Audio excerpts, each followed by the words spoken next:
much for questions. Cool. First, live, local. This is Fox 12 Now. Hello, everyone. This is Fox 12 Now. I'm Greg Nibbler. Thanks for joining us. We appreciate all of you who are tuning in right now on whatever platform you are on. And I am, of course, here with Katie Zuniga. Hello. Hello, everybody. Hello. Yeah, we have another awesome weather segment here for you. Well, Yes. Katie does. I'm just going to be here. Yeah. And actually, one of the things we can do, since we are live streaming across all of our Yes. platforms, if you have questions on Facebook, that's the one I'm going to be taking a look at for Katie. Feel free to drop those in there. I'll monitor it as we go through, and we'll see if we can get those. And I've said this before. If for some reason you ask a question, I don't have access to the information, I will be checking questions after and get answers out to you. So no question will go unanswered. There it is. Well, I mean, we'll Within say that. reason. Within reason. So we have that there. So feel free to drop those in there. But yeah, for this, we're taking a look at April. A look back at April. And forward to May. Forward to May, because I have had questions. What are we looking at? What's going up? What do we expect for the months coming up? So we're going to take a little outlook on what we're heading into, at least for the first half of May. I have to start this off with what I think is one of the top two most incredible time lapses that I've been able to get. So take a look at this. Okay, so this is midnight up at the mountain there. This is our ski bowl camera looking over toward the mountain. Watch the rotation of the stars and the snowcats and the hikers.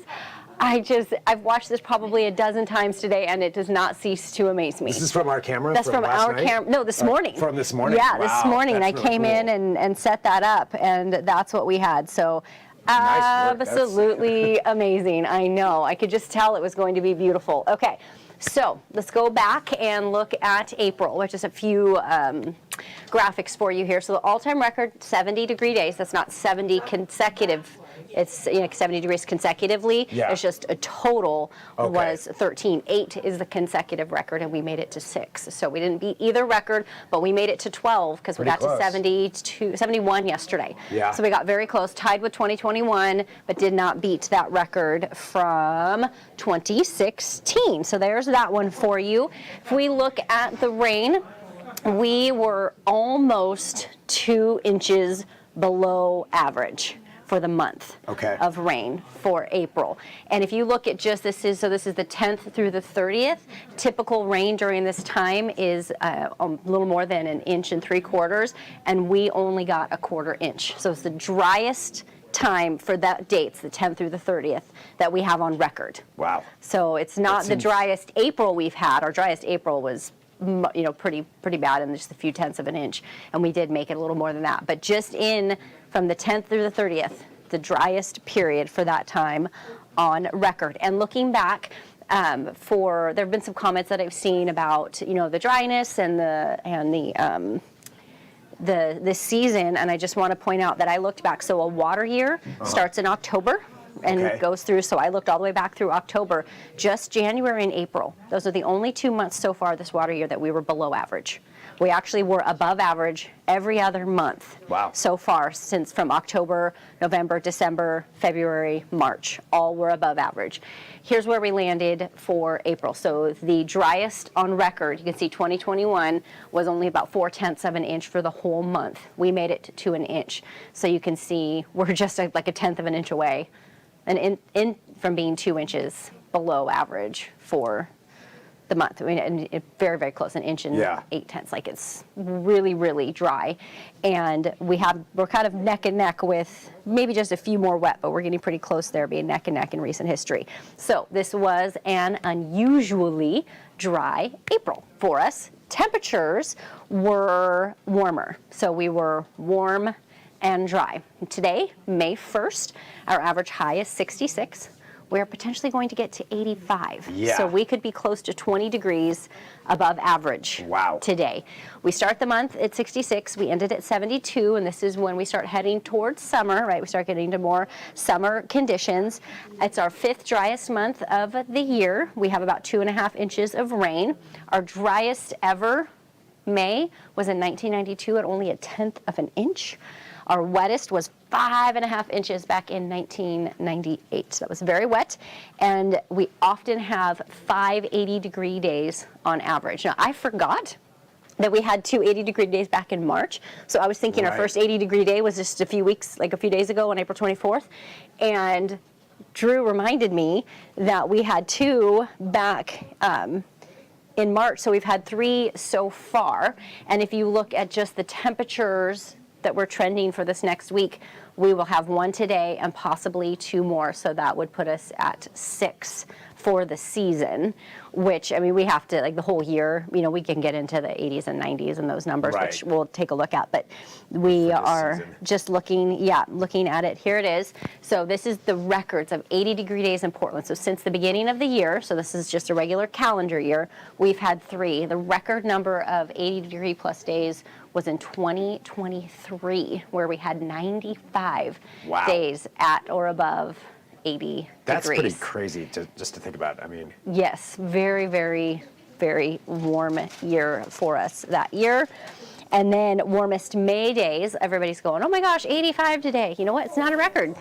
Really? The record for today is 89. All right. So we are not breaking a record, and we're not even anywhere close. Like in 2015, we were 85. But if you look at the last, 10 years, they're all upper 80s, low 90s, except for 2022. So not only is it not a record, but it's actually not trending toward, fairly normal. Fairly normal. Yep, we're not seeing anything record-breaking with that. Going to the coldest, I just thought it would be fun to look in the other direction and see where our colder temperatures lie in here, and that is 2017 and 2022. We were in the 50s for our coldest day in May, but other than that, it's mid-upper 50s to low 60s. We don't have anything that cool. I think the coolest day when we get to our 7-day we'll take a look at is the mid-60s so far. So we're definitely not looking at breaking any coldest day records either. Dry spells. Here's a look at how many days in dry spells. We had 2020 and 2022 looked like they were more wet months because we only had 4 days that were dry in a row. 2018 had 20 days in a row where there was no rain. So that's our biggest one, most there in recent history. But it seems like more like double digits, 10 to 15 in recent history is about average of what we see. And then the next one is heat waves. So we consider a heat wave that's anything that's 3 days or more, that's substantially above average, right? And so 2 years ago, 2023, we had 9 days that were consecutive at or above 80. In the month of May. So that's would that be generally what it would have to get to be considered a heat wave? In May, above 80. Yes. Once you get into like July and August, we start looking at 90 and above. So you can have a heat wave in non-summer months that it's like 70, right? You don't think of that as a heat wave, but when it's December, it's not normal. So 80 is our threshold for May heat waves, and other than that, we're down to 5. We're not seeing that right now. We only have a couple, but we'll be obviously keeping an eye on that for you. And then now let's look at May rain. Look at how dry our Mays have been the last several years. We have only had 1 month, 2022, where we were above average. Look at 2018. It's only 1,700 of an inch of rain for the whole month. It didn't rain at all. We came very, very close last year, just a few hundredths below average. But we have had very dry Mays in recent history. And the other thing, too, that just to bring up something that I was looking at is, I talked about water year. I was also looking at, drought conditions. And we were so good going into the spring with our snowpack and all the rain that we had received, because we really hadn't had any dry months, that the whole state was out of drought status. Because April was so dry, we've slipped back into that first stage of... That map looked so nice when it was showing. Nothing, I know. No drought stuff. Yeah, and it hadn't been, I think 2019, if I remember right, was the the last time. Okay, so now let's start looking ahead. So here's our 6-day projection looking through, the first week or so of the month. And right now we are trending more above normal with our temperatures. If you look at the red area, that's above normal, and then you start moving and you get to the gray is average, and then as you move into the darker, the light, or actually the brighter blues, you're getting your difference from normal. So below normal in the south, above normal to the north, which you see backwards, huh? Yeah, weird. And then we're somewhere kind of right in there. You can see kind of the Cascades as our dividing line for which side of the state's going to be just a little more above normal and a little less. At least that's the trend that we're seeing. And then looking at the the rain outlook, we're actually smack in average. So that gray that you're seeing all over California, Oregon, Washington, Idaho, Montana, all of that is all that gray is average. So we're looking like we're going to be trending a little on the warmer and average side as of right now, heading into May. And then last but not least, of course, we have to look at our current 7-day forecast here for 85. you. 85 today, but if you look all the way over to Tuesday, that's not too far off. No. And then the rain that we're looking at Friday and Saturday, if anybody didn't happen to catch us on Good Day Oregon, it's only like 1/100 of an inch Friday night and 1/100 of an inch Saturday morning. Okay. So it's super, super light accumulation as this trough that drops through. So it's not going to be like a pouring down rain. No, it'll be a drizzle, little. You go outside and you're like, ooh, I can smell it, and then that's it. Okay, all right. So there it is.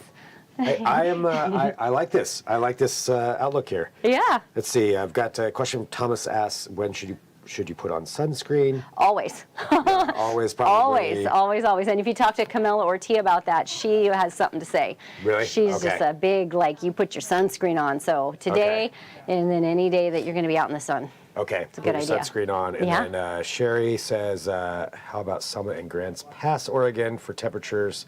I don't think we have those queued up. Yeah, so. well, and the thing for Grants Pass, so our viewing area, we call it our DMA, that's our designated market area, is along the coast to about Florence through the metro and valley. So you have Southwest Washington down to about Albany, and then over into Central and Eastern Oregon. Anything south of that has their own media outlets. So when it comes to the day-to-day stuff, we don't track anything really south of Albany or north of Southwest Washington unless it's a big weather event. Yeah. So I don't have anything below basically Albany, La Pine, and that area to our south. Those stations down there are focusing on that. They have their own local day-to-day stuff. Yeah. So, but if something big comes up, like when we've had big weather systems, closures across the passes, those kind of things, we do definitely expand to that. But for now, we just kind of keep it to what we call our local media area. Nice. Well, this is a great look ahead to understand, what the trends are for me. I've learned a lot just from this right now.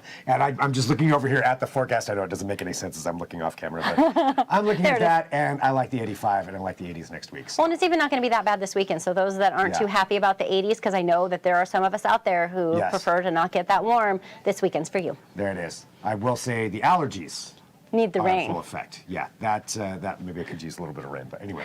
All right, well, Katie, thank you so much as always joining us over here. And for everybody watching, this is Fox 12 Now. So however you found us, thanks for doing so. And you can download the app if you haven't done that, the Fox 12 Oregon app and the Fox 12 Weather app, both of those. Yep. And they work in conjunction, so get those or. KPTV.com. We have plenty more coming up later on today, starting at 1 o'clock. That's when the regular programming for Fox 12 Now starts, right after the new news. So you can join me right around then. Yeah. We've got a lot going on this afternoon, so all kinds of different things that we'll be talking about. And if you have more questions for Katie, feel free to drop those on that Facebook post or send in an email. You can send it to fox12now at kptv.com or however you want to get a hold of us, and she can get you those weather answers for you. All right. All right. Well, we're good to go. All right. Thanks, everybody. We'll be back soon with more. I'm Greg Nibley. This is Fox 12 Now.